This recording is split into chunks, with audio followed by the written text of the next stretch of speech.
Welcome to another episode of Come Together.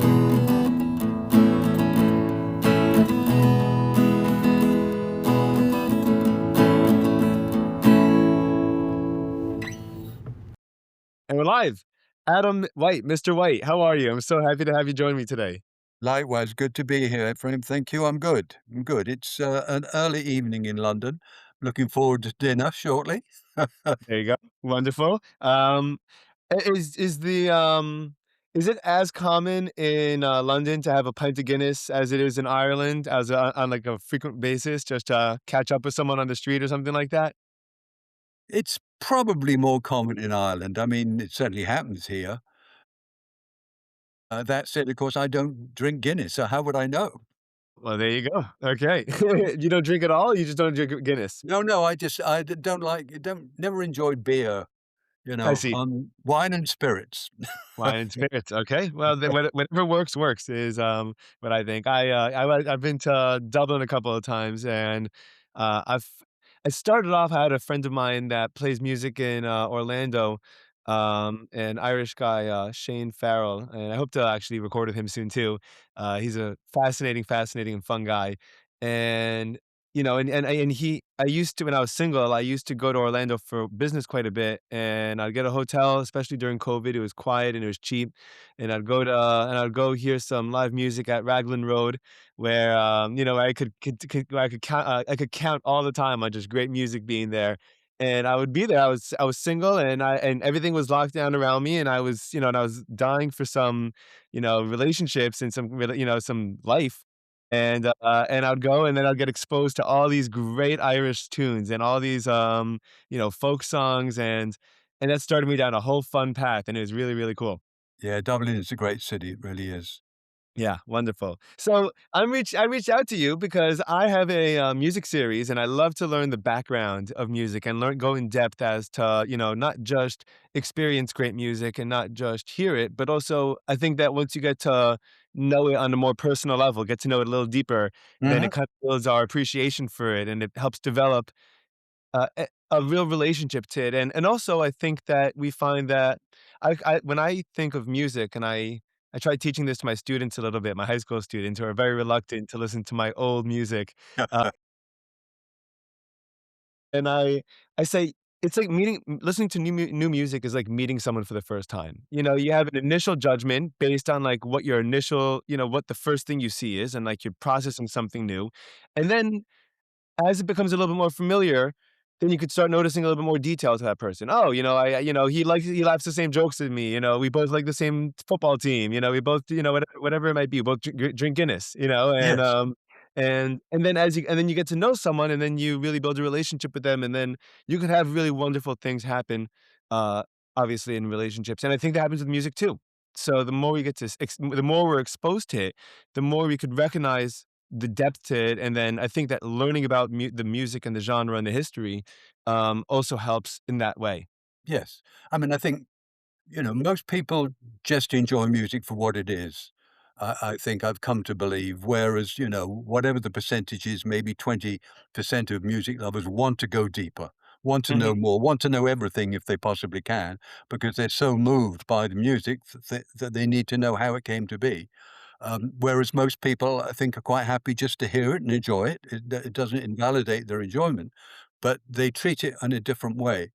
Um, and so I agree with you. It is fascinating to dig deeper.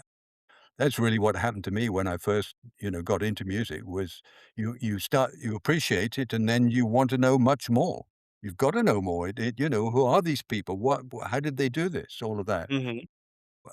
Yeah, I recognize that very much. Yeah, yeah, and for a long time, I was specifically, I appreciated, the lyrics for music. I'd listen to music for lyrics, so I'd find, the best poets that I could find, the Van Morrisons and the Bob Dylans, and even as I ventured off towards, like, the, more musically inclined music, so the jam music or the blues or whatever, even then, I would still kinda keep an eye out for the ones that had deeper lyrics that I could speak a little bit more closely to. But then I started understanding music, and once I started playing guitar a little bit, I started appreciating the music as the music, Yes. and as a language in and of itself, and I wasn't counting on just the lyrics to speak to me, but I'm counting on the musician to speak to me. Mhm. And that was a real transformation, and and it's funny because I have a hard time receiving recommendations from people. So like, yeah, was somebody like, you should listen to that. Like, you don't even know what I like, man. I'm not gonna try this out. But as I learned to appreciate music as the music, I found myself much more willing to kind of open up to it. Yeah. Yeah, I can understand that. Certainly playing music, is very different.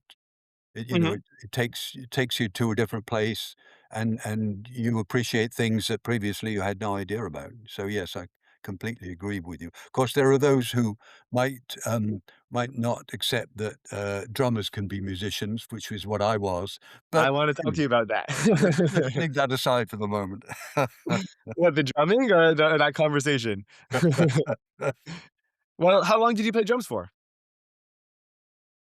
Probably about 4 years or so. I was in a band, it was in my hometown of Bristol in the West Country of England, um, Mhm, and I always had a sense of rhythm and, I was always tapping on the table when I heard music, and then I figured, I'd quite interested in seeing what it's like to learn to be a drummer, which is what I did, and then, we joined a band that was resident in a club in Bristol.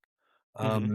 It was we played R&B, the 3 Jamaican guys and us and 2 white guys, Nice. me and the keyboard player, and the club there called the Bamboo Club was, very hip Mhm. in a part of Bristol, and, we played R&B and jazz for the most part, um, That's so cool. and it was wonderful, and then we got offered a tour of Italy, and I really didn't wanna go tour Italy, so I left. Really? Yeah. You passed up a touring gig? Yeah. No. No way, interesting. Well, can I ask, I mean, so you did it for a couple of years. Why would people, you think musically, kind of give drummers a harder time about about not being quote unquote musicians? Just, for people that aren't musically inclined to understand. That's a good question. I think it's in the rhythmic nature of drumming as opposed to music and notes and harmonies and melodies. Um, and I think that's got a lot to do with, and drummers are always sort of um, made fun of, and not least of all because, they're usually the last to leave the stage because they gotta dismantle the kit and take it out to Mhm, the van and all of that stuff. It's become stereotypical in a way. Um, but, you if you have a sense of rhythm, so much music is predicated on rhythm, mhm, and so you understand it in a way better, I think, than many can. Not musicians, but, civilians, if you like. sure. Um, so, I guess, my interest in my ability in rhythm also has a lot to do with why I was drawn to Motown because, Yes. arguably the finest rhythm section in popular music for many years. Yeah, Um, yeah, yeah, and yeah, let's talk about that because, oh man, there's so many fun places to go. I wanna talk Well, why don't you tell me a little bit about how you got exposed to Motown, if you don't mind? sure. Because my understanding, at least my superficial understanding, is that England was primarily, or for a long time, influenced primarily by the rock and blues scene, right? Motown, um, was a l maybe you can tell me, was a little bit more R&B and almost gospel-y, almost, had a much more bigger brass sound and almost a bigger. It had a bigger sound, I think, than a lot of what people would associate with blues or rock, which are typically just, a 3 or 4 or 5-piece band and a much more stripped down sound, you know? Right, yeah, which were, and those kind of bands were very popular in clubs, Mhm, they were part of the nightlife, et cetera, et cetera. Um, well, yeah, Motown was very different. I think what an important thing to realize if you're gonna put it into a British context is that, we did not have radio in Britain, commercial radio like the US. There were mhm, no radio stations all over the country. We had the BBC, and Okay. it had a channel network called the Light program, and Mhm. it would play some pop music at certain times of the day. Um, so that was the primary source, and you could hear some of the hits of the day that way. But the other one, and I'm talking about the early '60s, was something called Radio Luxembourg, which was a commercial channel that was beamed out of continental Europe, and from 7 to midnight, they played, lots of pop records, basically. That's what it was. And, the programs were sponsored by record companies, so there'd be an hour of stuff from EMI and an hour of stuff from Decca and so on. But it was the only way for every night to hear the latest hits. And so, um, I think a lot of why it took longer for Motown to connect in the UK is as much to do with that, and in particular, when pirate radio started Mhm. in the UK, they were playing lots of Motown, and that's when it began to take hold. Up to that point, it was relatively obscure, there weren't many outlets for it. Music people knew that the Beatles, among other bands, were influenced by Motown, the Beatles notably because they had 3 Motown songs on the second album. Oh, yeah? Um, Which so there ones? was awareness of it, but, in the wider popular, audience, there really wasn't much, people didn't hear it. It was as simple as that. And you also had to remember that the first half of the '60s, the Beatles ruled everything, and Sure. everything that came with that, the beat boom, all of the other bands, the Stones, the Who, many other more obscure ones, a lot of that was predicated on influenced by American R&B. So, and that dominated everything. So, that's all you would hear, and that's all people wanted to hear. It was exciting. It's very different to Yeah. the way it had been before. So, with the new generation growing up, they were very taken with that. And so it took longer for Motown to break through in the UK, in part because of that.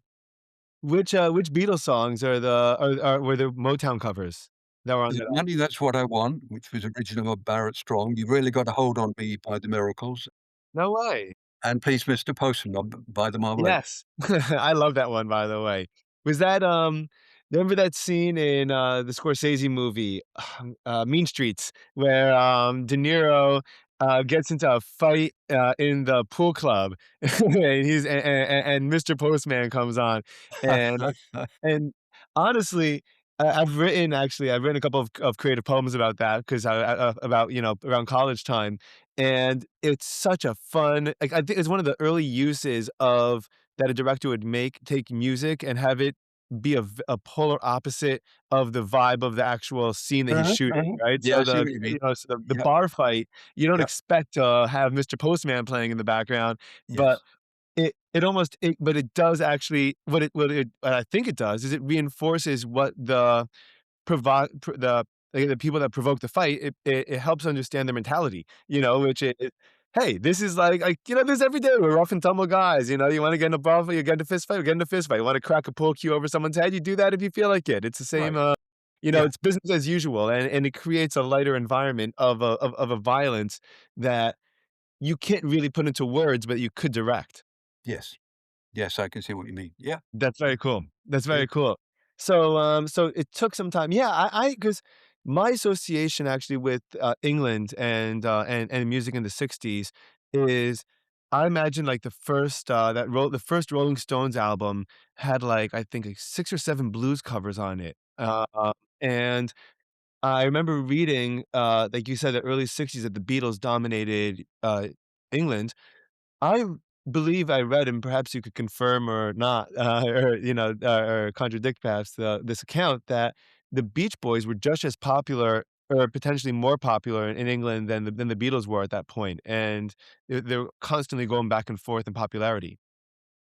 No, they were not on that scale. I mean, they were popular and they had hit records, Yeah, but nothing on the scale of the Beatles, no. not I mean, so not quite. if you think about the impact the Beatles had in America when they came in '64, we had 2 years of that kind of total domination by the Beatles and to a lesser extent, some of the bands that came through while that was happening. But you have to realize that The Beatles were such a contrast to what had gone before, much as Mhm, rock and roll in America in the late '50s was. You know, mhm. when Chuck Berry and everyone else, Bill Haley, when that all exploded, it was so very different to what had happened before in popular music.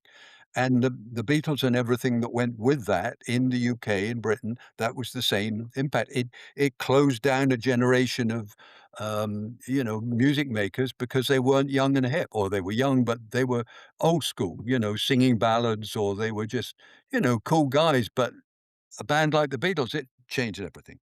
And Yeah. and so that really was a very powerful force in the UK from, let's say, well, throughout the '60s, but it blew up in '62, and that sort of '62 to '65 period, there was nothing else going on but those bands, that impact, that Mhm. cultural change. Gotcha. Gotcha, gotcha. Yeah, yeah. And then, okay, so tell me how you got associated with Motown and how you ended up really becoming, I guess, a scholar in, and what is Mo okay, how about what is Motown to start, for anyone that doesn't know? Gosh, there I was afraid you're gonna ask me that. It's a bit like, Because it's not what quite a is genre. love? What is It's life, you know? life, yes. Um, I mean, it became a cultural force later in its life, but at the beginning, it was just exciting music of a kind that hadn't, certainly in this country, hadn't been heard before. Um, Sure, at its base, it's rhythm and soul. It's the finest musicians you could possibly imagine playing on records, sung by artists and musicians, many of whom had a gospel background, and mhm, therefore had a sound that was certainly to us in England unique. We'd not heard anything like this before. yeah, So, um, it the impact in the US and the UK is quite different because, again, as partly as I was saying before, American radio means you heard a great deal of popular music. We sure. didn't get to hear that to the same extent. So something like Motown really was a bit of a revelation, and it was new and different. But it's pretty hard to, put into words what it was beyond the incredible, um, musicality of it. The singers, the band, the songwriters, all of those things coming together at that point, just was extraordinary. Yeah, so would you say that it was a particular point in time, or would you say is a genre, like from, let's say, a collection of musicians or artists from, 60 to 70 to 60s to the 70s, or would you say that it continues to today? How do you feel about it? Well, the '60s were a very specific sound, which was Mhm. a result of what Motown was, a record company with everything it needed itself to make Yeah. the music, its own studio, its own musicians, everything that was self-contained. That was a very important part of Motown. It was self-sufficient.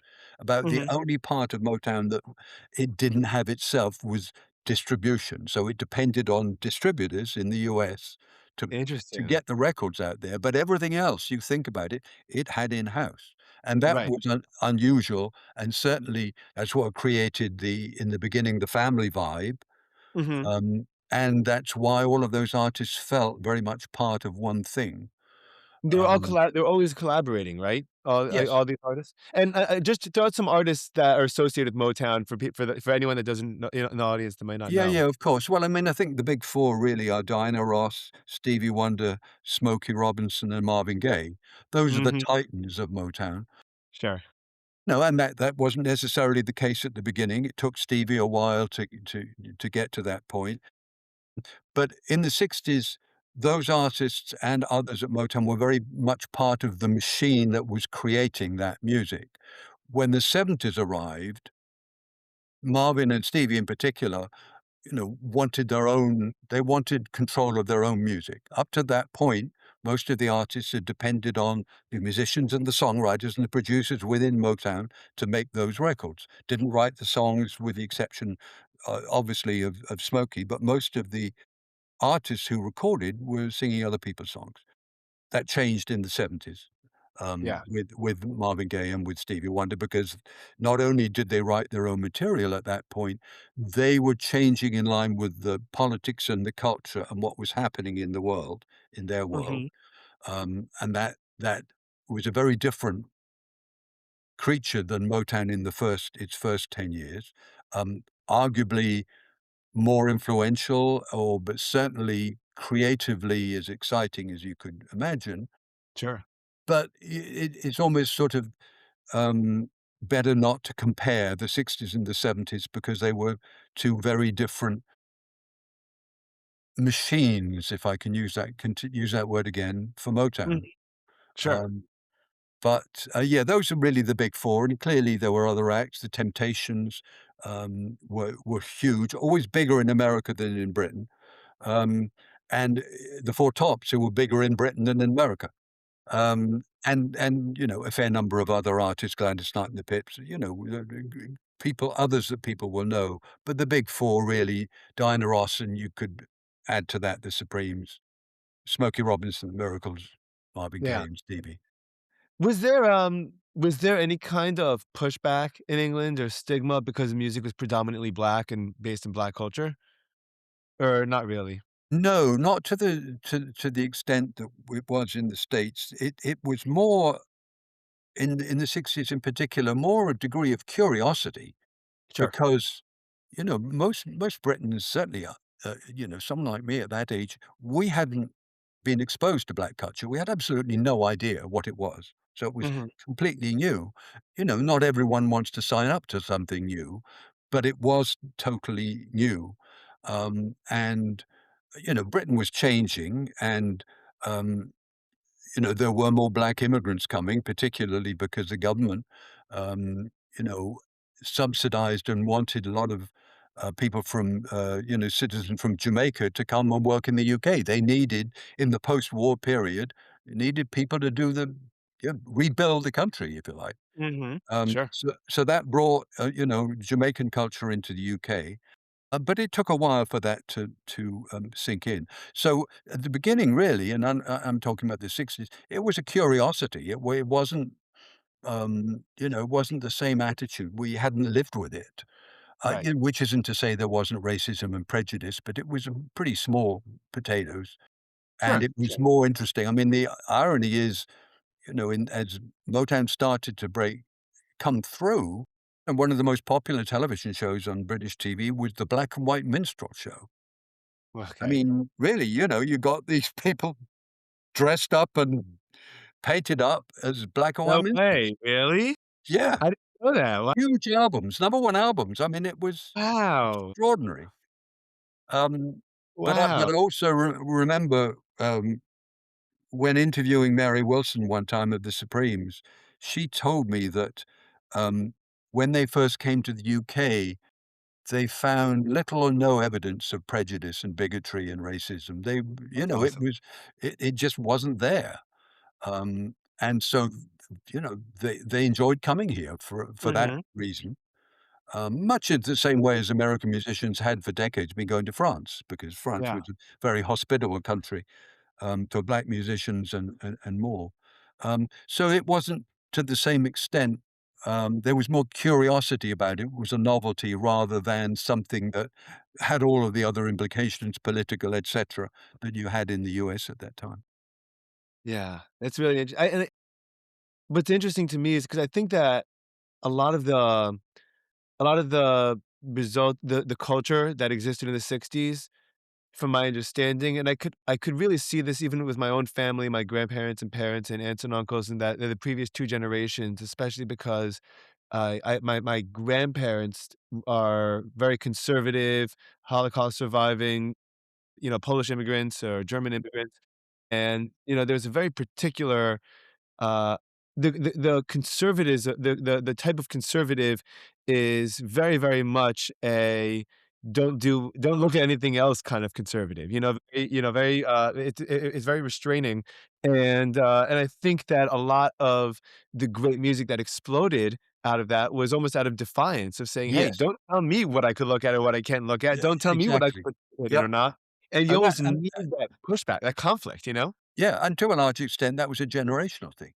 You know, Yeah. the kids who Yeah. were born in the post-war period, such as myself, we had a completely different view of the world and, we wanted our time in it. Yeah. Yeah. As you say, don't tell us what to do or what to think, how to behave. We're gonna figure it out for ourselves.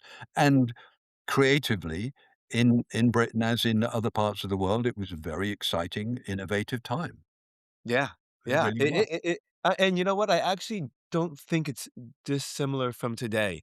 Um, I think that there was something about and and I'm not trying to say this in a particularly political way or not, but something about the lockdowns of COVID and something about the corporatism of woke ideology, I would call it, just applied in a universally corporate environment was inherently, I think, very restrictive for a lot of people. And whether there are justifications for it or not is totally up to like that's not my place to talk about. But it was restrictive, like by definition. And I think that I think that there's been a kind of explosion since then of a pushback of don't tell me what I could do or not, don't tell me what to think or not. And I think that it's actually also manifesting in music because it's been a very creatively fertile underground music time in a lot of quote unquote strange genres that have not been universally or historically very popular that are coming to light now. And it's really, really cool. It's a lot of fun. Also, that music, those styles, those innovations have avenues and exposure that didn't exist before. Yes, That's certainly. that's a big part of it, you know? I listen to every I listen to pretty much every Billy String show now because I have nugs.net and I sign up and I pay $20 a month and I could listen to all his live shows as they're happening in video or in audio, and then I listen back to it for the weeks following, and I keep up with the band. I'm like, and you can hear this show was awesome. Hey, you wanna hear like a great Malfunction Junction? Listen to the one from November, 19th, and it actually took and I think an enormous part of that was so popular about the Dylan world and the Dead world and the spring and the people that would bootleg all their albums is it creates this little vibrant community, and I know that it began in the '60s and '70s with people trading tapes and records and, and you'd get a hard copy of it somehow, and you just mail it around to your friends, you know? Right. Yeah, yeah. Um, well, I mean, I used to tape music off the radio, and bear in mind that we didn't have radio stations in the music radio like you did in the US. I would a reel-to-reel tape recorder in front of the radio with a Mhm. microphone. It was that was how you kept the music that you wouldn't necessarily buy, couldn't afford to buy, Sure. or it wasn't available. Right. Um, so Were vinyls expensive? was what? Oh, but yeah, not particularly. I mean, when you're a teenager, you haven't got any Yeah. money anyway, right? Yeah, So, um, yeah. you're very careful what you spend your money on. I see. Well, at least that was my experience. Um, Sure. but yes, I think that point about, music today is very interesting. The other extraordinary part of that is virtually all music in recorded music history is accessible. Yes. Because of streaming, because of Yeah. those services. That simply wasn't I mean, that wasn't the case 20 years ago, never mind 60 years ago when I was growing up. Mhm. You didn't have access to all of that extraordinary talent and creative and recordings that existed. So I think the other thing about today is that people have the opportunity to be educated or learn or curious about music that existed before in a much in a much more exciting way than used to be the case.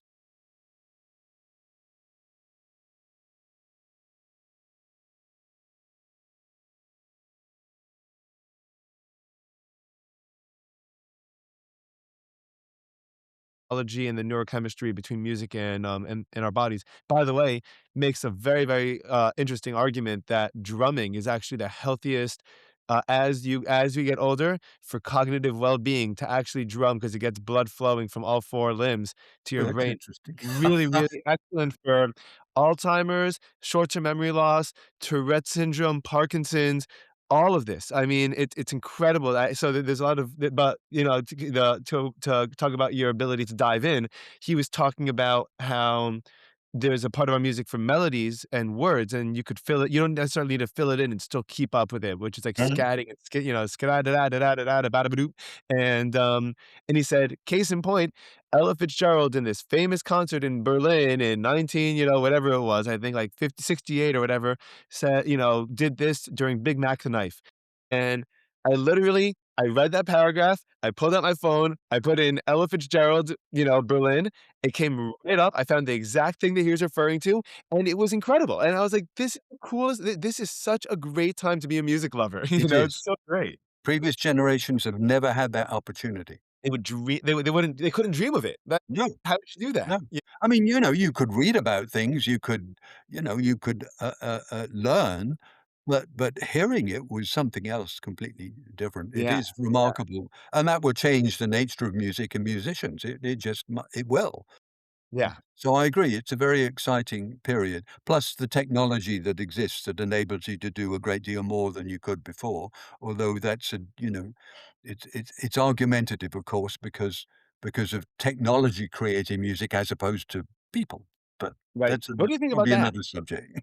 What do you I actually so I hosted last week, an entire week with my 10th grade class, a host of AI debates, 5-minute debates based on different AI topics, and each member of the class, would pair up and one would be pro, one would be anti. Mhm, And one of the things we talked about was music and AI. And actually no one wanted to defend it, so I defended the I guess allowing AI to kind of flood the music marketplace, and, um, and what do you think of it? Have you listened to AI generated music? Or do you have any kind of philosophy or idea about how you think it could go or whether it's good or not? the answer to your first part of the question is no, I've had no made no effort to listen to that. The second part, tend to see it in the way that technological developments have occurred in the past, in the 20th century, which relates to music. Technology changes things. It just does. And, technology changed the way that music evolved from acoustic to electric. Mhm, It changed, um, when records went from 78s of vinyl to cassettes, to CDs. mhm. Technology changes things. Electric guitars change. I mean, there's any number of instances where technology changes the means with which people make music, and that's perfectly normal. It's a debatable it's argumentative now because one point of view says that it is taking away from musicians. Yeah, But I don't necessarily subscribe to that. It's at the early stages, and clearly, there will be some impact, but I don't actually believe it will in the long term be anything but good for music and musicians and for audiences. Listen, file sharing was considered negative mhm. when it first began. Was all about, theft and musicians not earning what they should from Yeah, recordings. sure. And now, the evolution of file sharing into digital streaming means that the world has access to all the music it could ever imagine. And the whole So model of the industry flipped on its head. exactly. So Yeah. technology changes things, Mhm. and I think ultimately it will be good for music. It'll be difficult for some people and parts of it, no question about it. But ultimately, I think it will evolve to a level where people will accept it and then exploit it and make it work for them. Sure, sure. And my argument, I think, would be without being, I guess, too thoughtful about it, I didn't think too much about it, but I would imagine that this would actually be much more beneficial to performing artists than Mhm, not. mhm. And the artists that depend on the studio and a lot of editing and a lot of heavy editing are gonna be in a lot of trouble, but the artists who make, their living on performing great music in collaboration with other people in a band with that magic, I think that's gonna become almost like the top like, that's gonna be a top tier of music experience. So you could have, like, the lower tier music that you just have to throw on while you're, while you're jogging and you don't really care what you're doing, you just need something to get you going. And then there's the musical experience that you want, where you wanna be with the crowd, you wanna be with your friends, and you wanna experience of watching a band riff with one another, and watching the improv and watching it happen live and participating in it. And I don't think that's gonna go away just because AI makes music too, like, if anything, it's even more in demand. You'll be like, "Hey, I wanna see more of that. That's awesome." Wow, awesome. So Motown and R&B were your 2 are your 2 loves, I suppose. How do they, in what ways are they similar, in what way are they different? And people, I feel like, now associate R&B, or I do at least, with rap, and so I have to say rhythm and blues whenever I say rhythm and blues, because if I Mhm, say mhm. R&B, I tend to think rap nowadays. Oh, that's interesting, yeah. Um, well, I mean, there was a time when I thought of Motown really as all part of an R&B genre, Mhm. um, but it carved out an identity for itself because it had Yeah, a distinctive sound. yeah. But there were many wonderful R&B artists, and, you know, because I started to listen to music in the early '60s, um, the R&B acts around at that point were some of the exciting ones from the likes of Atlantic Records, Ray Mhm. Charles, The Drifters, people like that, James Brown, not Nice. Atlantic, I of love the course, Drifters. but yeah, um, it was exciting. It wasn't as polished or produced or necessarily as, I was gonna say distinctive, that's perhaps not the word, but it was different to Motown. Motown had a I think sound. produced was a good way to put it. I think produced, like, Yeah, Motown was like a performance. Every y song's a like a show, you know? yes, yes, but there were so many wonderful acts that came through in the late '50s and early '60s, particularly as some of the, songwriters and producers and musicians had access to, the tools that would make the sound make their music as modern as anything else that was around. Right. So and you also have to remember, as I said before, a lot of those R&B records, not just Motown, but a lot of those R&B records, uh, influenced bands that broke through in the '60s from this country and elsewhere. Yeah. So I had a parallel set. Motown was my primary point of interest, but I was, of course, taken with the stuff that was coming out of Stax, the stuff that was coming out of Atlantic. Mhm. Some of them very obscure. Curtis Mayfield and the Impressions, I adored that music, it was Yeah. extraordinary. So Get Ready is one of my favorites. Oh, man. People Get Ready is oh, too good. it's stunning, It's too good. stunning. Yeah, and a good example of how, those gospel roots. I mean, Yeah. it's a gospel song, it's a church song, Sure. but, yeah, Mayfield was one of a kind. So there was a lot else going on in what at the time was actually called new wave R&B. Because it was different to what had existed in the '50s, more bluesy, the '50s stuff, more jazz inclined. R&B in the '60s was incredibly sophisticated, produced indeed by all sorts of Yeah. interesting people, Jerry Ragavoy, Burt Burns, all sorts of people like that.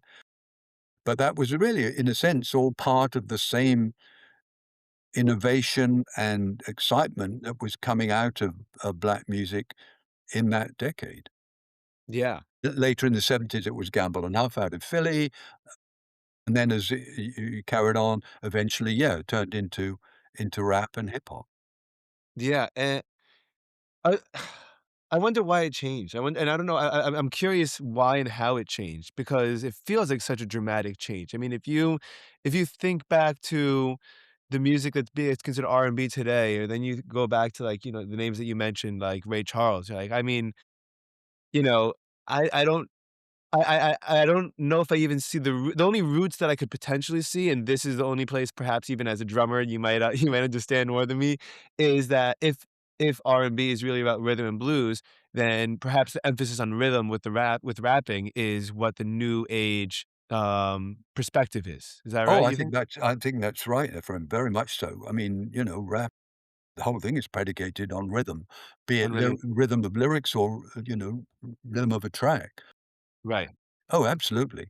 I think I have a view that one of the reasons it came through, broke through, and became so important Mhm, was that in the late '80s, um, but the '80s and the late '80s, when I was working in the States, a lot of black radio was playing softer music. It was adult R&B. It was, Anita Baker, singers like that, mhm. which I think the kids found it pretty hard to relate to. Yeah. It was a more sophisticated sound. Oh, interesting. You think the music got older and the audience got younger? I think that's what really happened. And to an extent, that was the case because the music getting older appealed to a older or the boomers, there Mhm. we were getting older, so we wanted to hear Atlantic Star or Anita Baker rather than, some 17-year-old. Right. And radio, by the way, of course, had its eye on the boomers because they had money. Mhm. Yeah. They bought things, so radio, advertising, all of that, it's an economic force as much as anything.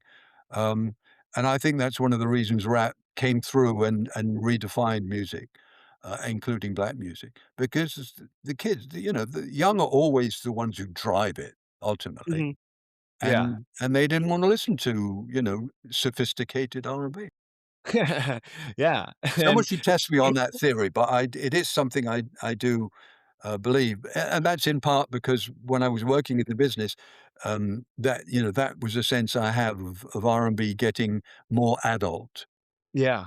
Um, Which I'm curious about how many of the R&B artists would be pissed off to hear their music be called adult, yeah, or called sophisticated, and they'll be like, yeah, "There's nothing sophisticated about us. We're just a bunch of kids banging a you're couple of right. around," you know? Yep, It's it's very funny. It's like, yeah, I can't imagine if someone told me, "Hey, you gotta listen to this sophisticated show, this guy Ephraim Hershey," and I'm like, "Dude, what are you talking about, man?" I mean, there's nothing I mean, I like to have a good time, but, I'm not looking to be sophisticated. I'm not looking to not appeal to teens or to, right. the youth or anything like that. If anything, I And wanna and bring remember the Quiet Storm radio format, that broke out. That was adult R&B, basically. It was Mhm. softer black music, R&B, Yeah. whatever, from a Smokey Robinson song. But, if you're 18, you can't relate to that. Yeah. But someone did at some point, and I don't know whether it's because it's new and rebellious in that way, or whether it's that the taste in music or the appreciate or what the music would even imply or lead to, or how it related all changed, and like what we said, music, I think for a lot of people, whether they realize it or not, is a lot about relatability and, like, Yes. feeling like someone is speaking your language in some form or another. You Well, may not. couldn't agree more, yeah. And that's Yeah, that's really what happened with hip hop. I mean, that's how it was a new generation. When you're young, you want to define yourself, yeah, right? You're looking for things to define you. and you don't wanna be told, "You're this," Right, "You're gonna like this." Let me exactly. Yeah. Right. And by the way, that's what happened to me when I was a teenager with Motown. Mhm. I was living in a country, and the Beatles and, the Stones and all of that were inescapable. I hated them. I didn't wanna hear any of that stuff, partly because they covered a lot of, American R&B stuff, and I felt that they were stealing from the originals, Right. but also because I was trying to define myself, and I didn't want to be like all the rest. Yeah. So, Yeah. I found Motown, it's like, nobody knows what this stuff is. "Ooh, this is pretty cool." Yeah. And that happens with every generation. You want something to help define yourself, different to what went before. So great, so great. So maybe it's a good thing that Motown stayed in the '60s and '70s then, because I think that there's a beauty to it's almost I'm sure you're familiar, but I grew up a huge Calvin and Hobbes fan. Bill Mhm. Watterson, famous, cartoon, and he was, depending who you're talking to, infamous or famous for never publishing, another cartoon once he decided that he was done. He was like, "I gave what I had to give. Anything more would be cheapening the brand. Anything more would be hurting, you know, the what everything I put into this."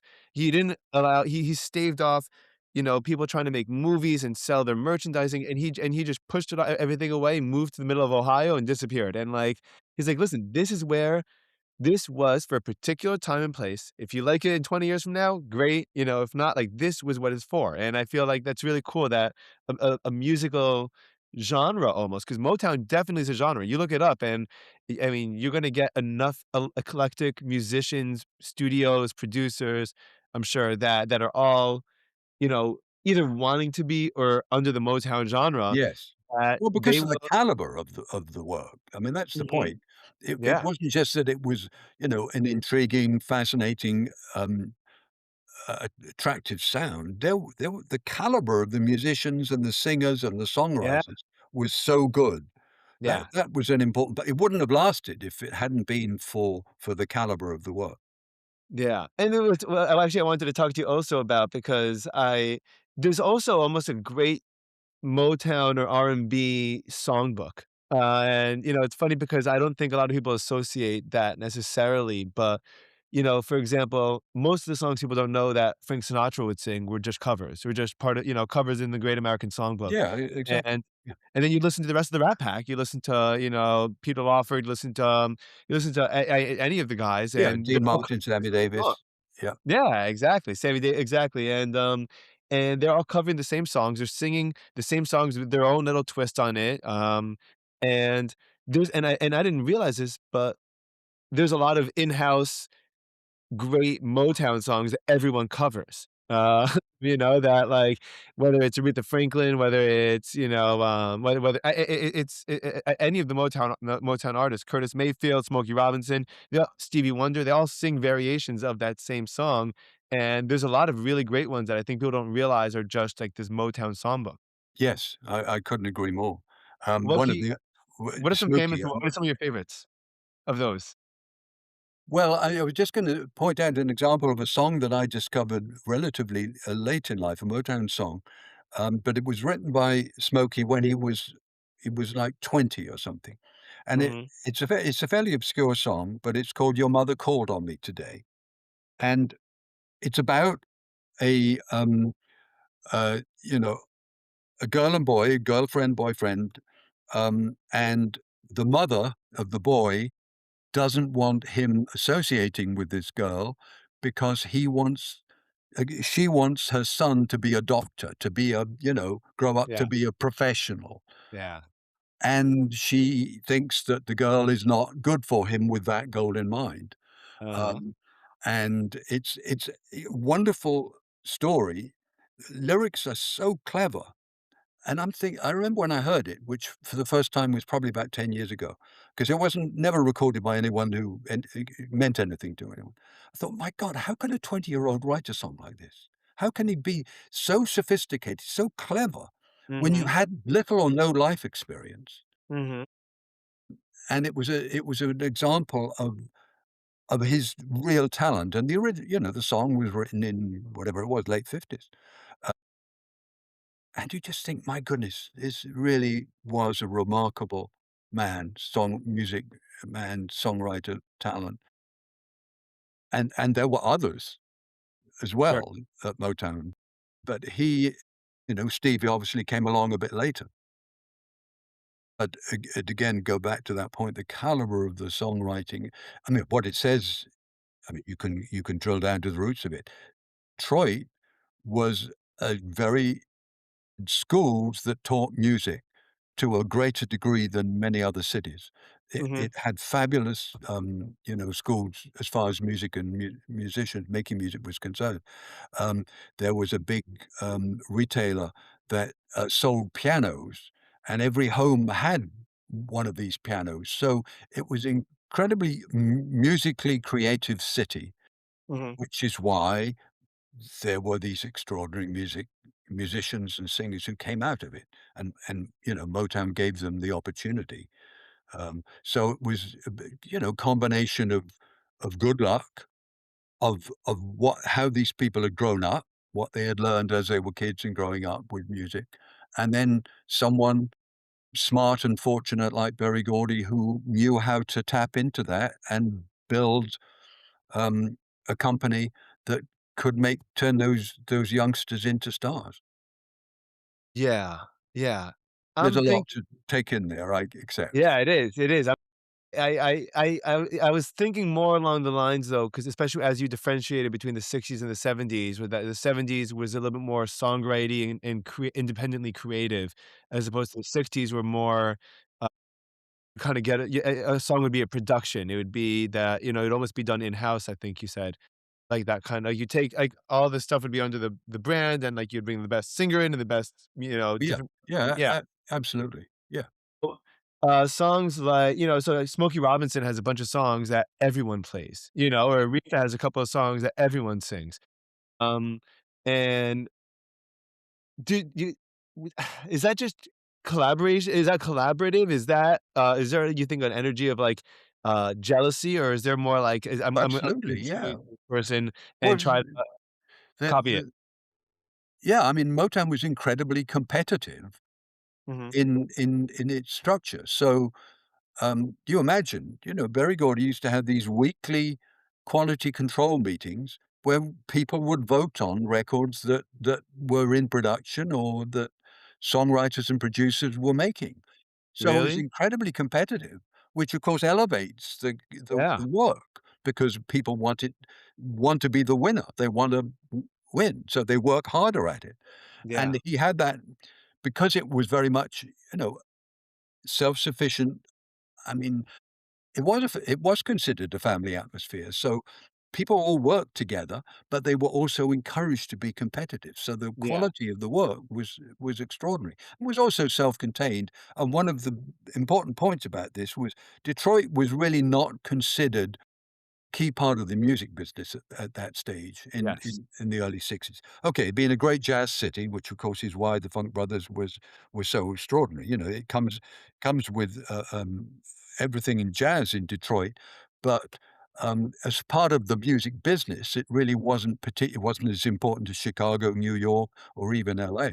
So they were able to do what they did, and this was an important point. Motown was able to do what it did without too much messing from the outside world. They were self-contained. They could develop, improve, challenge, innovate without having lots of other stuff going on from other record companies, in the city because there weren't any for the Yeah. most part, you know? Yeah. They had that period where they were doing it all for themselves, and that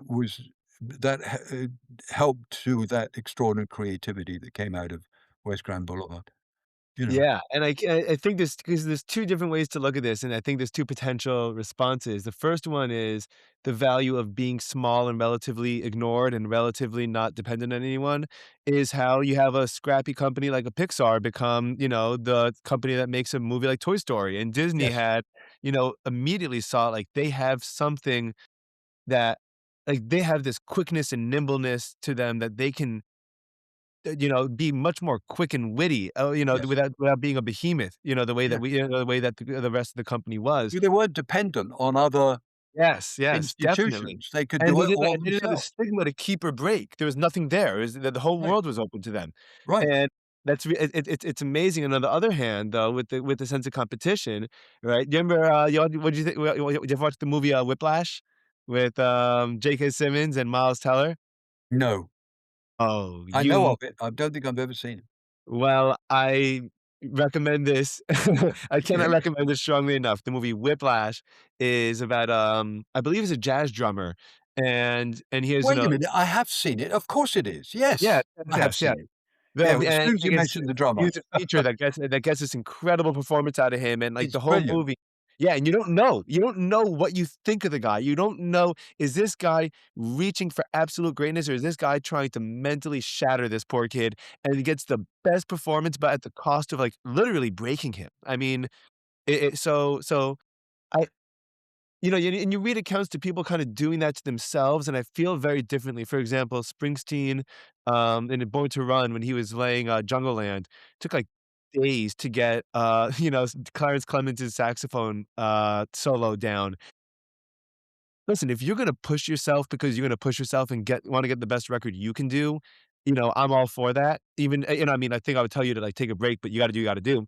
But if for someone to do that to someone else, a teacher to do that to a student, a producer to do that to an act, or a music manager to do that to someone else, I think is a little bit of a different story. Yeah, I think you're right. I mean, Motown was absolutely that way. It was built that way. They had artist development. They went to lessons to be taught how to perform Yeah. on stage, right? Wow. You know, and how to get in, the Maxine Powell, the sort of, etiquette manager taught the women, the girls how to get in and out of cars, when they're wearing Wow, short dresses. really? I mean, how to behave. If you're gonna be a star, this is what you need to know, and this is what you have to learn. So, all of that, in addition to songs and music and musicians, they were creating stars. They were teaching them all the things they needed to know to succeed in a way that really hadn't been done to any extent before. And that's the other thing about Motown. Because it was self-sufficient, it Yeah. basically taught them how to succeed or how to behave or how to be stars. Yeah, yeah. Um, That's so interesting. RCA Records didn't do that. That Columbia Records didn't do that, you Yeah, know? you know what? Because they had to answer to what the quarterly earnings would be or how many records they sold that month, and I don't know if Motown was under the same type of scrutiny at that point, It you know? wasn't. It simply wasn't, you Yeah. know? Yeah. Yeah, and it reminds me of I've also read accounts of the CAA, which is the famous creative artist agency, Mhm. and the way that that company got started too with Michael Ovitz, and I mean, their thing was, like, they started off in the mail rooms, and they started off in this big industry, and then they basically said, "We know like, we let's all start our own our own show, we'll do our own thing on the side, but we have from a like, we're gonna every single aspect of our life is going to be uniform and professional. So all our cars are gonna be the exact same cars, whether you can afford them or not. They're gonna have the same license plate, whether you can afford them or not. You always pay to your clients, whether you can afford it or not. And there's certain like stand and then they created that tone, and then they would just train agents like that until they became this enormous machine that they are today. But now they can't do the exact same thing they used to do, so it's almost better to retire. I think I would rather retire, at my creative peak Peak. Yeah. it's the famous, Marvel line, "You live long you die a hero, you live long enough to become the villain." Yeah. Yeah. One or the other. Yeah. It's yes, that's pretty interesting. It's also, I think, to some extent, part of American culture, because America is a young country and Yes. people want to get ahead, whatever it takes to get ahead. There's not as much ambition is perhaps too limited a word, but there's a different attitude to that in Europe, and that's a generalization, of course. Yeah, But sure. but, what you're talking about is in part a reflection of, the relative youth of America and how people want to succeed. They want to get ahead. They want to define things. They want to, discover it all for themselves. It's what's given its, economy and everything, um, extraordinary power, but it is in some ways quite different to other parts of the world. It's very different. I feel very frequently like we're we're toddlers that just learned how to run, and we're just, like, zipping around, and people are trying to keep us out of the street, and, that's all we're trying to do. But But it I can think also be very exciting. it is, it really is, and with listen, freedom in general, whether you're talking about a national level or a personal level, pays a very, very heavy price, and the toll is not something that I think most people, if they knew what it cost, would not Would necessarily not. want. Yeah. Yeah. Um, can I ask you about because you had some really wonderful opportunities to interview some of your heroes, or some of these musical heroes rather, I would call them, and, what was that what was that like? What was it like to feel like was that enormously validating? Did it make you feel like your career was somewhere to able to, I mean, I just saw the list of people that you interviewed on your website, and I mean, Lionel Richie and Smokey Robinson and Curtis Mayfield and Marvin Gaye. I mean, like, these are names that are historical, that are greatest of musical influences, some of all time. Yes, and it was extraordinary to have that opportunity. Having said that, I got more of a kick out of talking to the backroom believers Yeah? because the artists, for the most part, tell you the same stories. And that's in the nature of stardom. they're doing 6 interviews today, and they'll have 50 this week. They for the most part, they say the same things. You and I would do it if just to keep some sort of mental stability because Yeah. you're often asked the same questions, so you come up with the same answers. Smokey Robinson's a perfect example of that. He tells the same 6 frigging stories you can Yeah. imagine. "Smokey, I know them all. I heard them 20 years ago. Come on. I know you know more." And that was the thing that I used to find. The advantage of talking to the backroom people, the songwriters, the producers, the label people, is they haven't told those stories to within an inch of their life. They have Mhm. sometimes they haven't told the stories at all. So you're learning stuff by talking to those people, and that's what as I got into the business, particularly working for something like Billboard, when you have access to the backroom people, Yes. that's what made it, in a way, more exciting because and then this is not to diminish what artists have to say, but they say it a lot, and you can read it all over the place. But what I found when I moved to New York, particularly because I had, for the best part of 15 years, studied the back room of the business. Americans who were in those jobs when I came to interview them for Billboard were often surprised that I knew as much about them as I did. Mhm. And it makes for a very productive and, pleasant setting. It's like they're flattered because Yeah. you firstly, you know things about them. "Whoa, somebody cares." Yeah. And then they like having the opportunity to talk about this stuff Yeah. because generally they're not asked about it. Yeah. So, I would get more of a I was gonna say with Curtis Mayfield, actually, I mean, Curtis is a god, but I used to get as much of a kick out of talking to, the guy who ran his record company Sure. as talking to Curtis, and, um, and that's what I found in doing the Motown book, Ephraim, and then earlier, I did a book called, The Billboard Book of Number 1 Rhythm and Blues Hits. And Nice. and I tried first and foremost to talk to the songwriters and producers and musicians as much as the stars, and you learn so much more. You And they really t do. and they're much more amenable to speaking, right? Especially in more long Yes, form. yes, Yeah. completely. Yeah. I And then found that if yeah. and then they answer questions they've not never been asked before. So Yeah. it's like, "Oh, nobody's ever asked me that," and you really get fresh insights into the way they think and create and behave. And for someone who's a journalist, that's the name of the game.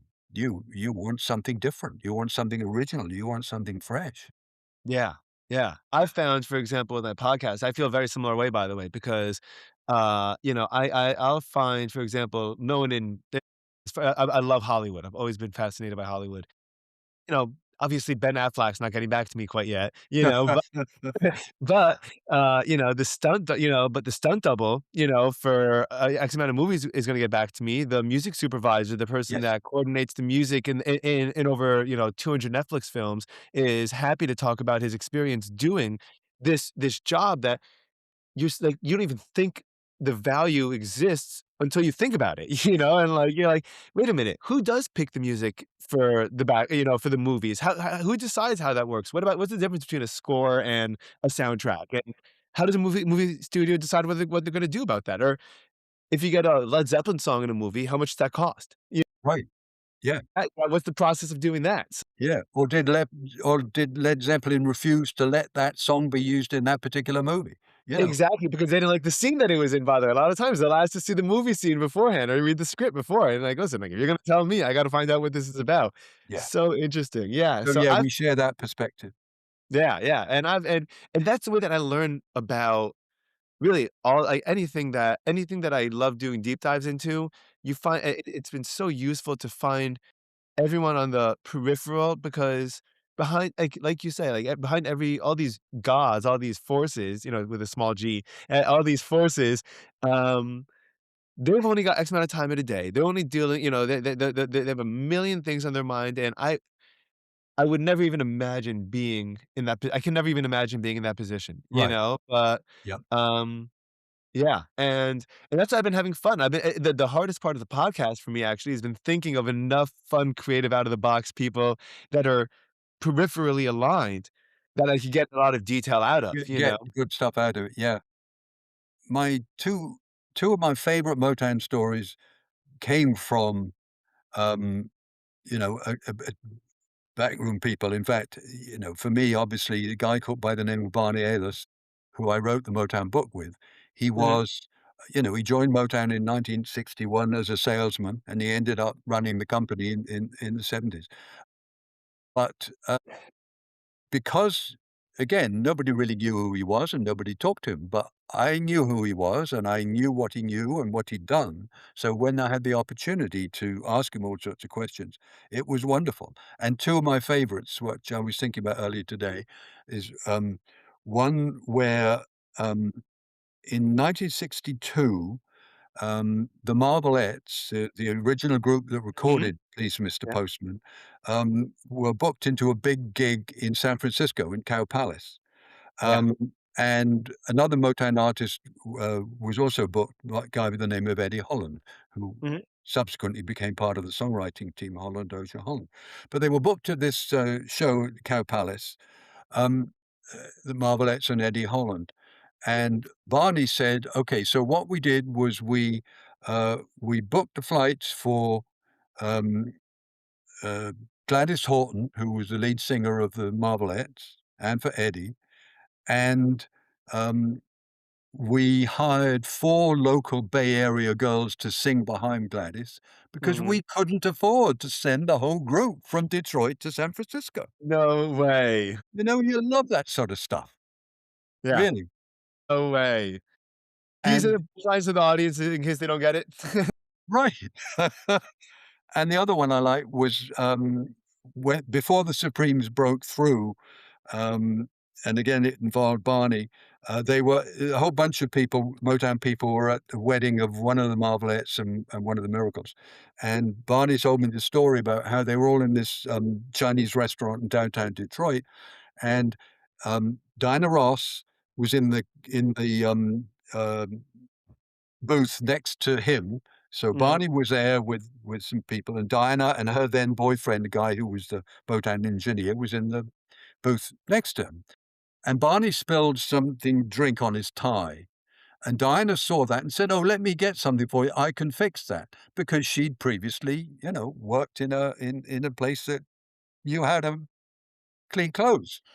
And so Dinah was there helping him clean the tie, and while she was doing that, she said to Barney, "Barney, do you think we'll ever be as big as the Marvelettes?" It's just stuff like that you can't make up. It's wonderful to hear those stories, you know? yeah. And that's the It's opportunity that you get when you talk to the backroom people. The stuff yeah, that hasn't been told, and it's always illuminating. Sometimes in a way you don't expect, sometimes not in a good way, but it's different, it's new, it's revealing. And, we always want to know more, right? yeah, definitely. So tell me about this book that you wrote. So now we can finally get to your book about Motown because what's cool is it's a visual book. And I actually think that and I was thinking about it as I was, looking at it and reading about it. And I feel like if there's an industry in which a book could be told, a story could be told, narrated without words, primarily, with pictures and editorials, this is a great industry to be able to do it. But it feels like an alternative form of storytelling for sure, right? Yep, And can you yep. tell me what the process was like, how it happened? Well, yeah, it's funny. It happened because on November the 13th, 1966, I went from my hometown of Bristol to London to see the first time the Four Tops performed in London. They performed at a theatre in the West End called the Savile Theatre. How long is that trip from Bristol to London? How long is the trip from Oh, it's Bristol to 120 miles. It's a 3-hour drive. I Gotcha, got my okay. my best friend to drive me because I didn't drive. Okay, He gotcha. took me Just down how to good, yeah. London to go see the show. I had a front row ticket. The Four Tops were my gods. I knew every song that they'd ever recorded at that point, and Mhm. I couldn't believe I was gonna see them live.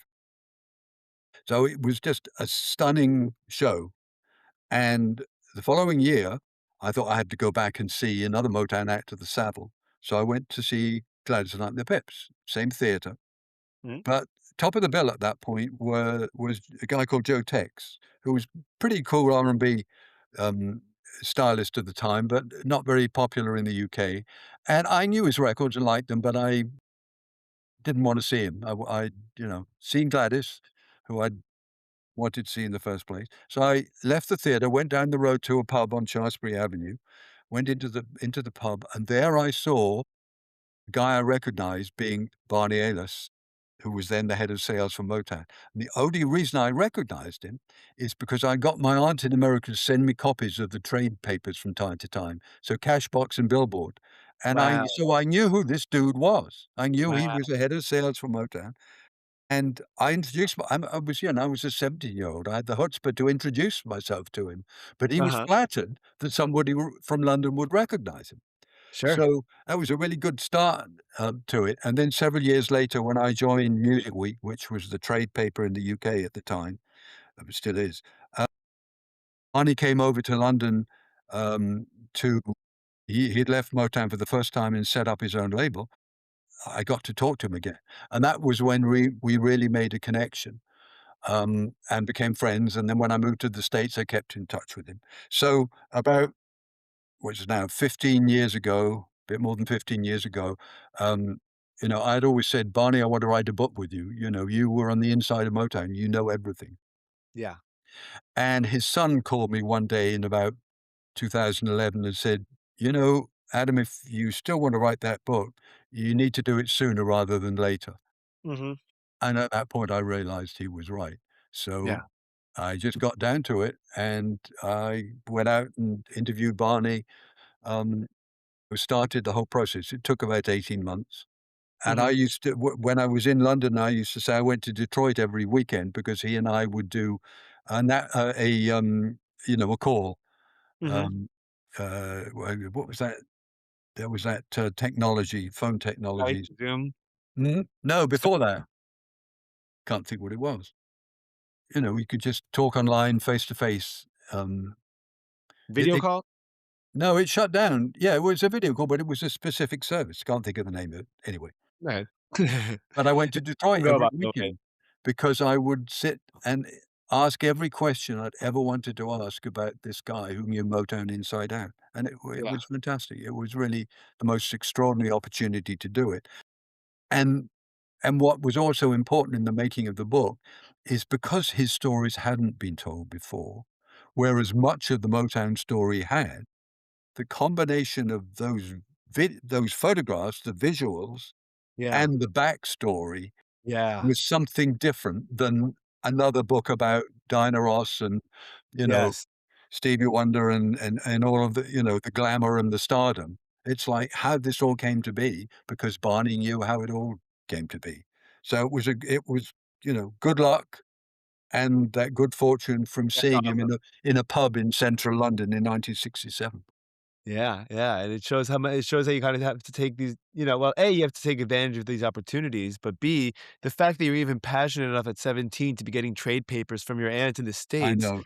you know, but that's a good thing. I think it's a really good thing. I have a student that the other day, he's my first high school, freshman class is graduating. I started teaching 4 years ago. Alright. Wow, Those okay. so my students that were freshmen are now seniors, and I'm talking to one of them who's been in my class for probably 3 of the 4 years of his high school, career. He said and I hear him talking to his friend about he's gonna be an accountant. I was like, "Dude, you're 17, you wanna be an account" I said, "You wanna be an accountant?" He's like, "Yeah." I was like, "Why?" He's like, "'Cause my sister works in it and she hooked me up with a job." I'm like I was like, "You have to try, like, 3 jobs before you decide that you wanna be an accountant because you're 17 and, like, you could do an internship this summer in anything that you want, and you can do and, like, try it now. Try like, think about things that, like, that you love, and, the earlier that you start, the more time you have to get lucky. The earlier that you start, the more time Exactly. you Oh, have yes. to be successful, Yes, you that's know? absolutely right. Yep. I'm a Yeah, I big, mean, that's and what's happened to me is a perfect example of that. The earlier you start, the opportunities are there if you have the appetite and the passion to do it, and it's extraordinary. I mean, I look back on my career and I still really can't believe it, the way it Mhm. worked out. Yeah, It's been amazing. yeah. Yeah, yeah. Well, it's a heck of a ride, and I hope that you get a lot of pride from the great work that you've done. Uh, I appreciate it, for him. yeah, It's of just course. having that opportunity and you know, to just to hear, talk to, and understand these remarkable people, both in, you know, front of house and back of house, if you like. Um, you know, Marvin, you know, I mean, just interviewing Marvin. I got to interview Michael Jackson before Thriller, before it really blew up. So those opportunities, What's your impression of him when you interviewed him? God, he was as shy as you could possibly imagine. It was a dreadful interview because he didn't really want to do it. He didn't want to Yeah, talk. yeah. Um, but it I don't know what I was think of him. I don't know what I think of the allegations. I don't know what I think of the legacy. I don't know what I think of separating the music from the artist, or, I don't know what to think about a lot of this stuff. But I'm conflicted enough that it unsettles me enough to not, get too into the particular song. But I don't know. I have a hard time with that. I to hope. you. Yeah. Interesting. I just play a record and it all falls away. It's just the music. Because I think I'm very, like I said earlier, it's very intentional to me, it's very personal, you know? So, for example, if I hear Springsteen I mean, it's actually a great example now, you hear him sing a song about what it's like working a factory, and then you know that he's got $1 billion. That's right. I don't know if you're quite selling the same thing over here, but that's actually, it's funny 'cause I was a huge fan. I discovered Springsteen in, I think, 2018 or 19, and then 2023, I think, I got my first chance to see him live. And I've listened to hundreds of hours of his concerts until then, and I went to hear him, and I'm like, I've been chasing I'm chasing a ghost, because the Springsteen that wrote Thunder Road as a 17-year-old poor kid whose parents just moved away, is a very different Springsteen performance than a 72-year-old Cool. guy that's, yeah, and so I realized that I was chasing more of a ghost of a point in time, Mhm, rather than an artist, I mhm. imagine. It's so, Yeah. so that was a shocking for me too. And that's the virtue of recorded music is you if you want to, you can just hear that music Yes. and that's all that matters. Yes. If it Yeah. has the power, if you are drawn to it, everything else falls away from the power of the piece of music, whether it's Yes. Born to Run or Heard It Through the Grapevine or Reach Out, I'll Be There or whatever. It has that ability to render everything else irrelevant in that moment. Before we wrap up for today, this has been so much fun. Thank you so much for your time, and thank you Likewise. for your Great. stories. Yeah. I would love 5 recommendations that you think that people should listen to from the Motown R&B genre, off the top of your head, that you think that people need to know, or that people should know. Right. Always a tough question. Well, the Four Tops, of course, because they changed my life, and Ask the Lonely is an incredibly powerful ballad of theirs, which is not Which particularly version? well known, but captures the essence of the melancholy of the Four Tops. So the 4 Um, tops, Ask the Lonely. yep. Okay. Um, David Ruffin, Walk Away from Love.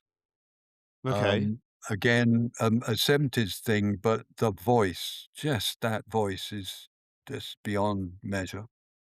Okay, that's Um, 2. David Ruffin, Fall Away from Love.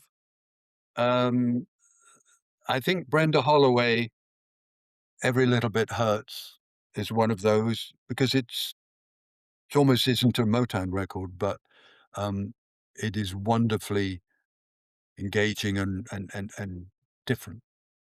Okay. Brenda Holloway, Every Little Bit Hurts. Yeah, let's see. Well, Marvin, and that's a challenge in a way because there are 2 Marvins. Okay, Um, and and I had a hard time adjusting to the second Marvin because okay, I've been so devoted to the first. But, from the first Marvin, Ain't That Peculiar is again a quintessential Motown record of the mid-60s, written by Smokey Robinson. So, okay. Ain't That Peculiar by Marvin, written by Smokey Robinson, yep. and the last one, number Well, I 5, think, uh you know, I'd go back.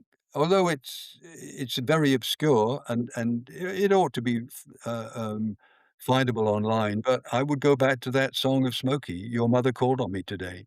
Okay. And Called it's important that the recording of it is one by a woman called Frances Burnett, okay, perfect. because the second version, which was at it and Frances Burnett wasn't at MoTown, but it was a song that Smokey, wrote before really there was MoTown. There's a second version which is not quite as good, but just as an example of the caliber of his songwriting when he was young. Okay, so Those keep that an are eye out those for 2? the music, keep an eye out for the lyrics, keep an eye out for the production, and see what the magic of this, Motown Foundation is. Yep. Well, very exciting. Mr. White, thank you so much. This is so much fun. Real pleasure. Thank you for having me. Have a great day. Take care You now. too. So long.